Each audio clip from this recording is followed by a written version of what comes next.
Hello everyone, welcome to Self Lecture. This is Sasi Kumar. So in this video we are going to discuss about the horizontal transition curve. In the previous video we have already covered about the extra width which is required on a horizontal curve of a highway and important points regarding to that. So in this video we will cover all the important points and formulae regarding to the horizontal transition curve. So before starting the video, please subscribe to this channel and press the bell icon for latest update. Okay. First of all, you should know what is transition curve. Okay. तो transition curve होता क्या है? तो देखिए transition curve एक ऐसा curve है जिसका रेडियस जैसे जैसे ट्रांजिशन कर्व का लेंथ इंक्रीज होता है, ठीक है, वैसे उसका जो रेडियस होता है वो डिक्रीज करता है, ठीक है, जैसा कि आप इस फिगर में देख सकते हो। ये हमारे पास क्या है, दो साइड से स्ट्रेट लाइन है या फिर straight road you can say. Okay, to merge this two straight road we have required one curve. Okay, तो हम लोग कैसा कर्व, पहले हम लोग यहाँ से यहाँ तक क्या प्रोवाइड करते हैं, ट्रांजिशन कर्व दोनों साइड से, और इसके बीच में क्या करते हैं हम लोग, सर्कुलर कर्व प्रोवाइड करते हैं, ठीक है। सर्कुलर कर्व का क्या खासियत है कि उसका जो रेडियस होता है सर्कुलर कर्व का, ठीक है, अगर ये हमारे पास है ये रेडियस वो कांस्टेंट होता है through out the length. But अगर ट्रांजिशन कर्व की बात करें यहाँ पे तो वो क्या होता है, वो कांस्टेंट नहीं होता है। जैसे जैसे ट्रांजिशन कर्व का लेंथ इंक्रीज होता है, ठीक है, जैसे जैसे इसका लेंथ जो है इंक्रीज होगा वैसे वैसे उसका जो रेडियस होगा वो क्या हो जाएगा, डिक्रीज करते चला जाएगा, ठीक है। सपोज दैट ये टेंजेंट पॉइंट है, सपोज जस्ट लाइक हियर, यहाँ पे देख सकते हैं, ठीक है, यहाँ से जैसे इस डायरेक्शन में इंक्रीज कर रहा है, ठीक है, वैसे वैसे ही क्या हो रहा है, इस ट्रांजिशन कर्व का जैसे जैसे जैसे बढ़ेंगे वैसे वैसे रेडियस क्या होगा, उसका डिक्रीज होगा, ठीक है। तो इस टाइप के कर्व को हम लोग क्या बोलते हैं, ट्रांजिशन कर्व बोलते हैं। देखिए, और ये कितना होता है, ठीक है, अगर ट्रांजिशन कर्व सपोज दैट इस पॉइंट से स्टार्ट हो रहा है यहाँ से, ठीक है, और यहाँ पे खत्म हो जा रहा है, ठीक है, तो यहाँ पे जहाँ पे स्टार्ट हो रहा है इस पॉइंट को बोलते हैं हम लोग point of tangency, POT। Okay, तो यहाँ पे जो रेडियस होता है वो क्या होता है, इनफाइनाइट होता है, nothing but just like a straight line. Okay, और यहाँ पे जहाँ पे एंड हो रहा है ये जो हमारा कौन सा ट्रांजिशन कर्व, वहाँ पे इसका रेडियस क्या होता है, it is nothing but equal to the radius of the circular curve. इस सर्कुलर कर्व का जो रेडियस है उसके बराबर हो जाता है, that is capital R। Clear है?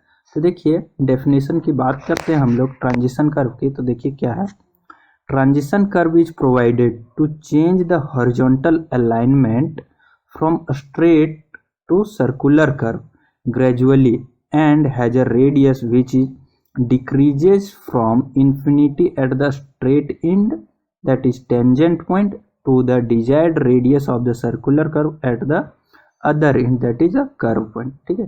तो इस पॉइंट को हम लोग क्या बोलते हैं, टेंजेंट पॉइंट, और इस पॉइंट को क्या बोलते हैं, कर्व पॉइंट, ठीक है। तो दोनों का रेडियस डिक्रीज करते जाता है जब हम लोग लेंथ इंक्रीज करता है, ठीक है।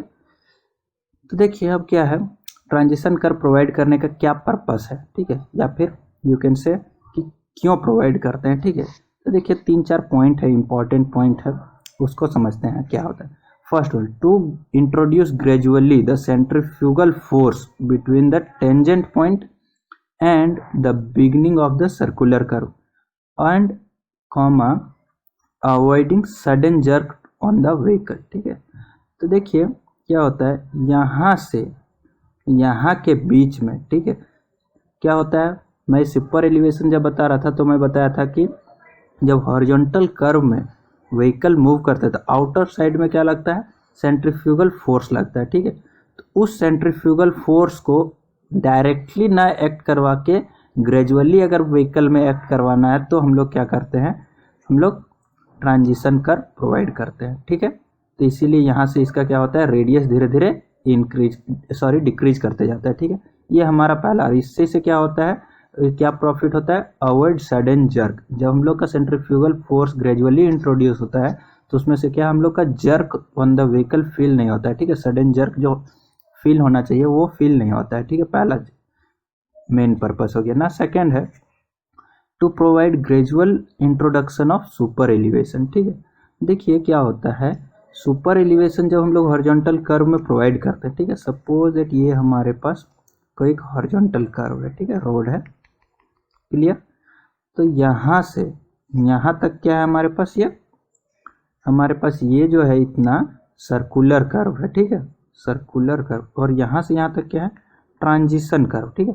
तो हम लोग यहाँ से जो ट्रांजिशन कर्व शुरू होता है, तो हम लोग यहाँ से जो है क्या करते हैं, सुपर एलिवेशन प्रोवाइड करना स्टार्ट करते हैं इस पॉइंट से, और यहाँ से जहाँ पे हमारा सर्कुलर कर्व स्टार्ट होता है यहाँ तक हम लोग क्या करते हैं, पूरा उस जो सुपर एलिवेशन है उसको अटेन करवाते हैं, ठीक है। मतलब यहाँ पे 0 सुपर एलिवेशन, यहाँ पे मैक्सिमम, और मैक्सिमम पूरा सर्कुलर कर्व तक चलता है, और फिर यहाँ से ये अगर जहाँ तक ये ट्रांजिशन कर्व है वहाँ तक डिक्रीज कर जाता है, ठीक है। यानी कि 0 हमारे पास क्या हो जाता है, super elevation, right.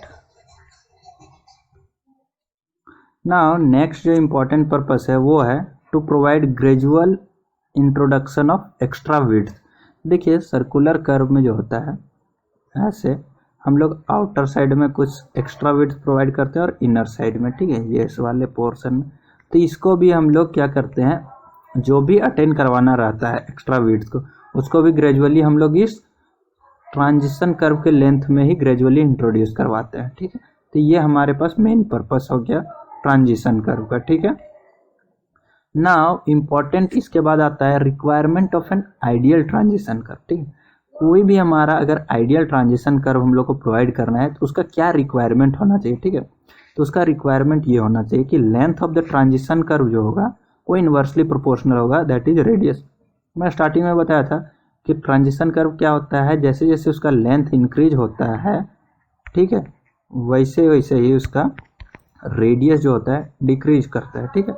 Means length of the transition curve is inversely proportional to the radius of that curve, ठीक है। तो ये हमारे पास इसका रिक्वायरमेंट हो गया, that is very very important, ठीक है। ये हमारा डायरेक्टली एग्जाम्स में क्वेश्चन पूछता है 1 मार्क ऑब्जेक्टिव में, ठीक है। तो आप लोग इसको याद रखिए, requirement of an ideal transition curve. Now next important thing is ideal transition curve as per the IRC, means Indian Road Congress जो है वो which type of transition curve is preferred. तो वो कैसा ट्रांजिशन कर्व प्रेफर करता है, वो spiral या क्लोथॉइड और ग्लोवर्स स्पाइरल, ठीक है। ये हमारे पास हो गया ideal transition curve as per the IRC। Now next हम लोग को देखना है what are the types of transition curve, ठीक है। तो चलिए देखते हैं what are the types of transition curve. तो अगर टाइप्स ऑफ ट्रांजिशन कर्व का बात करें, ठीक है, तो हमारे पास 3 टाइप का होता है, ठीक है। फर्स्ट वन हो गया स्पाइरल, क्लोथॉइड और क्यूबिक पैराबोला, ठीक है।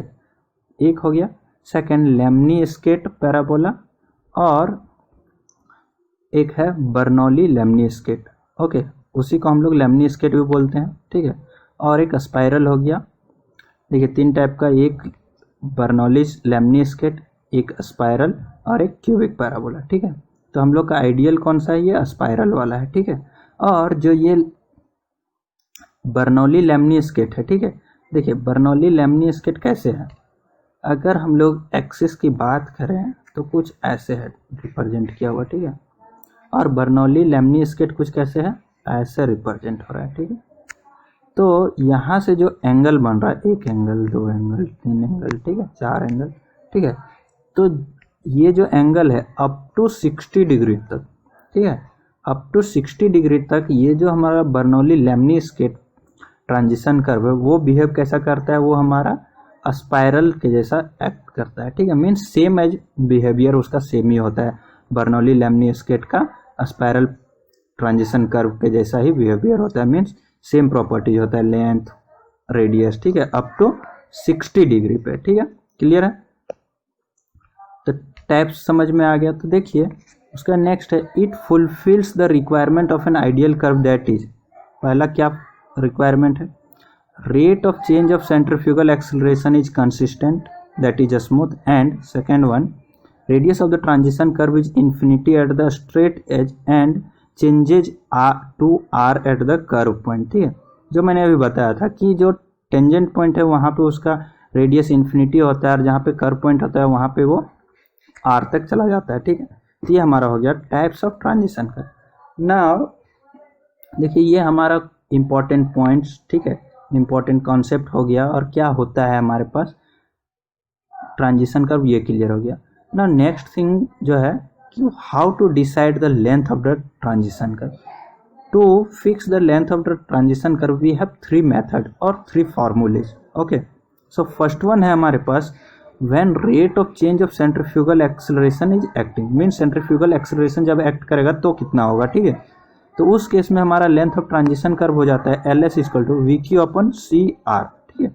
यहाँ पे वी क्या है, design speed in metre per second, R क्या है हमारे पास, radius of the circular curve in metre, and L S क्या है, length of the transition curve. अब बचता है यहाँ पे सी क्या है, ठीक है। तो देखिए सी क्या है हमारे पास, allowable rate of change of centrifugal acceleration, ठीक है, मीन सेंट्रीफ्यूगल एक्सेलरेशन किस रेट से चेंज कर रहा है इन दिस हॉरिजॉन्टल कर्व, ठीक है। और इसका जो वैल्यू है वो किसके बीच में होना चाहिए, 0.5 से 0.8 मीटर पर सेकेंड क्यूब के बीच में होना चाहिए, ठीक है। तो देखिए सी कैलकुलेशन करने का हमारे पास फॉर्मूला है, वो है सी इक्वल टू 80/75 प्लस वी, ठीक है। तो यहाँ पे आप लोग को ध्यान रखना है v का जो वैल्यू है यहाँ पे पुट करना है किलोमीटर पर आवर में, then only we will get c का value metre per second cube, ठीक है। और एक चीज़ ध्यान रखना है, इसका जो c का वैल्यू है इसी के रेंज में लाना चाहिए अगर आपका कैलकुलेशन कर रहे हैं तो। अगर 0.5 से कम आता है तो you should fix it at 0.5, और 0.8 से ज़्यादा आता है then you should fix it at 0.8। Clear, first formula हो गया ना। सेकेंड फार्मूला है when rate of introduction of super elevation, mean super elevation का जब इंट्रोडक्शन होगा तो उस केस में हमारा लेंथ ऑफ ट्रांजिशन कर्व क्या होगा। तो उस केस में लेंथ ऑफ ट्रांजिशन कर्व हो जाएगा small e into capital N whole into W plus W e, ठीक है। देखिए स्मॉल ई क्या है हमारे पास, यहाँ पे स्मॉल ई है सुपर एलिवेशन, ठीक है, that is design super elevation. मैं डिजाइन सुपर एलिवेशन मतलब कि जो भी स्टेप्स फॉलो करना है डिजाइन करने के लिए, वो सारे स्टेप्स फॉलो करने के बाद जो हमारा सुपर एलिवेशन आएगा वो। नाउ एन क्या है हमारे पास, जो भी रेट है सुपर एलिवेशन के इंट्रोडक्शन का, मीन्स अगर 1/n है, ठीक है, तो इस n को पुट करेंगे, ठीक है, तो वही हो गया n है rate of change of super elevation. ना डब्ल्यू ई क्या है, extra width of the pavement, and W क्या है, width of the pavement, means W plus W E total का अगर बात करें तो हमारे पास क्या हो जाएगा, width of the W plus W e की बात करें तो ये क्या हो जाएगा, total width of the road at circular curve, okay, और हॉरिजॉन्टल कर्व पे, मीन्स जिस हॉरिजॉन्टल कर्व पे हम लोग को ट्रांजिशन कर्व प्रोवाइड करना है उस हॉरिजॉन्टल कर्व पे कितना हमारे पास विड्थ ऑफ द रोड है, means actual width plus extra widening दोनों को ऐड करने को, तो इससे भी हमारा एक वैल्यू आ जाएगा। नाउ नेक्स्ट है थर्ड है फॉर्मूला जो है वो IRC ने दिया है, एक इम्पेरिकल फार्मूला, ठीक है। तो इम्पेरिकल फार्मूला क्या है, फॉर दो केस के लिए, for plain and rolling terrain के लिए and for mountainous and steep terrain के लिए, ठीक है। तो प्लेन एंड रोलिंग टेरेन के लिए हमारा लेंथ ऑफ ट्रांजिशन कर्व है LS equal 2.7 VA² and for mountainous and steep terrain के लिए है LS equal to that is length of the transition curve equal to 2.7 VA²। Sorry ये formula यहाँ by mistake है, ये होना चाहिए simply VA²/R, okay, you should correct it. तो यहाँ से देखिए ये क्या है, एक इम्पेरिकल फार्मूला है, तो problem with the empirical formula is the unit of, okay. तो यहाँ पे आपको v का जो वैल्यू पुट करना है किलोमीटर पर आवर में एंड r का जो वैल्यू पुट करना है वो मीटर में, तब जाके हमारा जो LS का वैल्यू मिलेगा वो किस में मिलेगा, मीटर में मिलेगा, ठीक है। अब देखिए यहाँ पे हम लोग को क्या है, 3 फॉर्मूले आ जाते हैं कैलकुलेशन करने का लेंथ ऑफ फार्मूला, तो कंसीडर कौन सा करना है, ये बहुत ही मतलब कॉम्प्लिकेटेड पॉइंट आ जाता है, ठीक है। तो यहाँ से आप लोग को जो तीनों फार्मूला है, ठीक है, जो कि rate of change of centrifugal acceleration के बेसिस पे, एक rate of introduction of super elevation के, और एक इम्पेरिकल फार्मूला से, ठीक है, इन तीनों में से जो भी हमारा मैक्सिमम होगा, ठीक है, उसको हम लोग यूज करेंगे। अब यहाँ पे लोगों को डाउट होगा कि मैक्सिमम ही क्यों। देखिए अगर सेंट्रीफ्यूगल एक्सेलरेशन क्राइटेरिया में कुछ आता है, मान लीजिए 100 आ गया मीटर, ठीक है, और रेट ऑफ सुपर एलिवेशन में हमारा 90 आ गया, ठीक है, और इसमें मेरा कुछ आ गया 80, ठीक है, तो सपोज दैट हम 90 को प्रोवाइड करते हैं, ठीक है, 90 मीटर को प्रोवाइड करते हैं, तो क्या होगा कि सेंट्रीफ्यूगल एक्सेलरेशन को काउंटर बैलेंस करने के लिए हमको कितना चाहिए था 100 मीटर, बट हम लोग 90 प्रोवाइड कर दें, तो जब भी हमारा सेंट्रीफ्यूगल एक्सेलरेशन का एक्ट करेगा तो हमारे पास क्या होगा, व्हीकल फेल कर जाएगा या फिर एक्सीडेंट होने का चांसेस हो जाएगा। या फिर हम लोग 100 प्रोवाइड करेंगे तो क्या ये 90 वाला भी क्राइटेरिया फुलफिल है, ये 80 वाला भी, इसीलिए हम लोग तीनों में से जो मैक्सिमम आता है उसको कंसिडर करते हैं, ठीक है। तो ये आप यहाँ पे आप लोग को क्लियर हो गया होगा कि ट्रांजिशन कर्व क्या होता है, कहाँ पे प्रोवाइड करते हैं, कैसे प्रोवाइड करते हैं, क्यों प्रोवाइड करते हैं और कितना लेंथ का होता है, ठीक है। यहाँ पे हम लोग इस वीडियो को स्टॉप करते हैं। नेक्स्ट वीडियो में हम लोग देखेंगे वर्टिकल अलाइनमेंट के बारे में। अगर आपको वीडियो अच्छा लगा हो तो प्लीज़ इस वीडियो को लाइक कर दीजिए और अपने कॉन्टेक्ट में इसको शेयर कर दीजिए। Thank you.